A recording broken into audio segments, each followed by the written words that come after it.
नमस्कार साथियों, मैं अनीता श्रीवास्तव आपका हार्दिक अभिनंदन करती हूँ।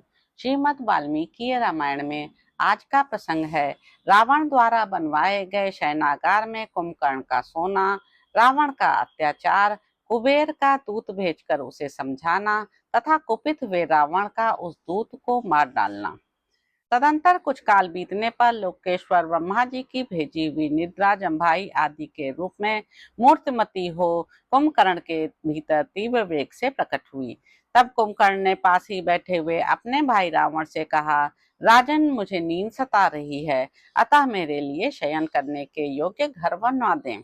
यह सुनकर राक्षस राज ने विश्वकर्मा के समान सुयोग्य शिल्पियों को घर बनाने के लिए आज्ञा दे दी। उन शिल्पियों ने 2 योजन लंबा और 1 योजन चौड़ा चिकना घर बनाया, जो देखने ही योग्य था। उसमें किसी प्रकार की बाधा का अनुभव नहीं होता था। उसमें सर्वत्र स्फटिक मणि एवं सुवर्ण के बने हुए खंभे लगे थे, जो उस भवन की शोभा बढ़ा रहे थे। उसमें नीलम की सीढ़ियां बनी थी, सब और घुंघरूदार झालरें लगाई गई थी। उसका सदर फाटक हाथी दांत का बना हुआ था और हीरे तथा स्फटिक मणि की वेदी एवं चबूतरे शोभा दे रहे थे।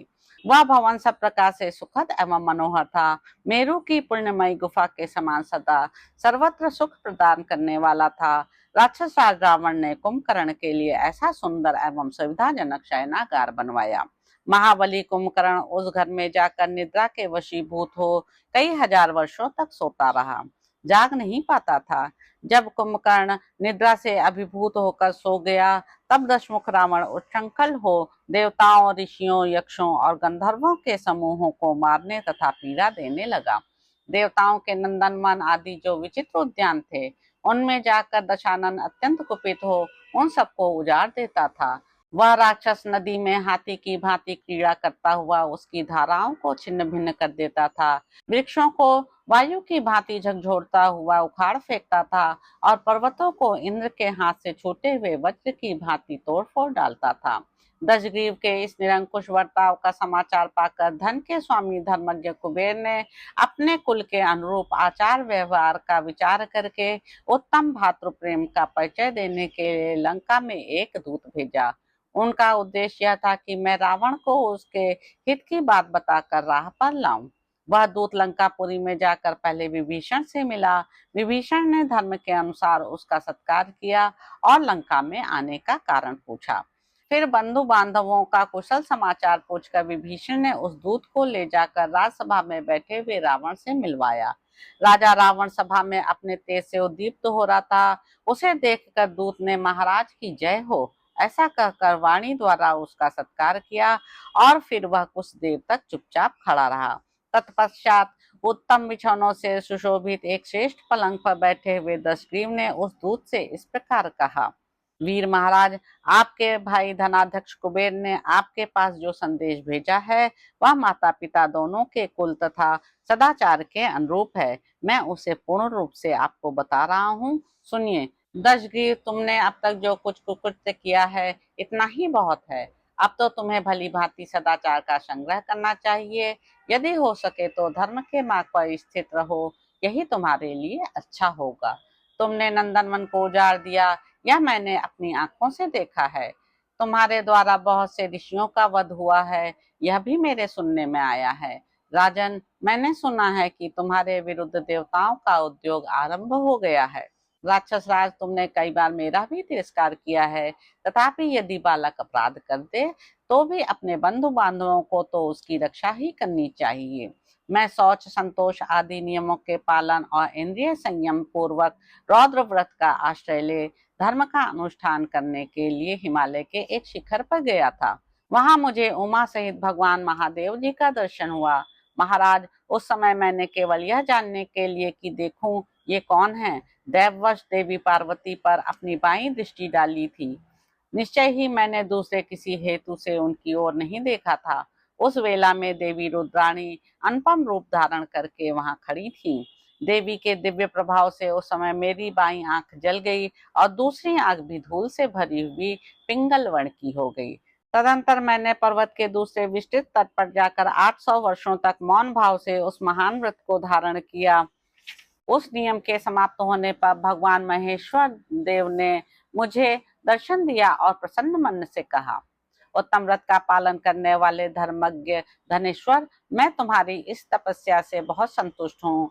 एक तो मैंने इस व्रत का आचरण किया है और दूसरा तुमने। तीसरा कोई ऐसा पुरुष नहीं है जो ऐसे कठोर व्रत का पालन कर सके।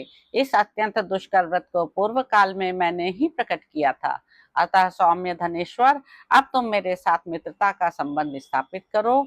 यह संबंध तुम्हें पसंद आना चाहिए। अनग, तुमने अपने तप से मुझे जीत लिया है, अतः मेरा मित्र बनकर रहो। देवी पार्वती के रूप पर दृष्टिपात करने से देवी के प्रभाव से जो तुम्हारा बाया नेत्र जल गया और दूसरा नेत्र भी पिंगल वर्ण का हो गया है, इससे सदा स्थिर रहने वाला तुम्हारा एकाक्ष पिंगली यह नाम चिर स्थायी होगा। इस प्रकार भगवान शंकर के साथ मैत्री स्थापित करके उनकी आज्ञा लेकर जब मैं घर लौटा हूँ, तब मैंने तुम्हारे पाप पूर्ण निश्चय की बात सुनी है। अतः अब तुम अपने कुल में कलंक लगाने वाले पाप कर्म के संसर्ग से दूर हट जाओ, क्योंकि ऋषि समुदाय सहित देवता तुम्हारे वध का उपाय सोच रहे हैं। दूत के मुंह से ऐसी बात सुनकर दशग्रीव रावण के नेत्र क्रोध से लाल हो गए।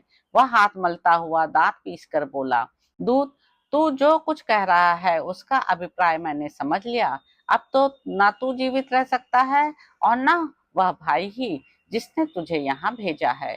धन रक्षक कुबेर ने जो संदेश दिया है वह मेरे लिए हितकर नहीं है। वह मूढ़ मुझे महादेव जी के साथ अपनी मित्रता की कथा सुना रहा है। दूत, तूने जो बात यहाँ कही है यह मेरे लिए सहन करने योग्य नहीं है।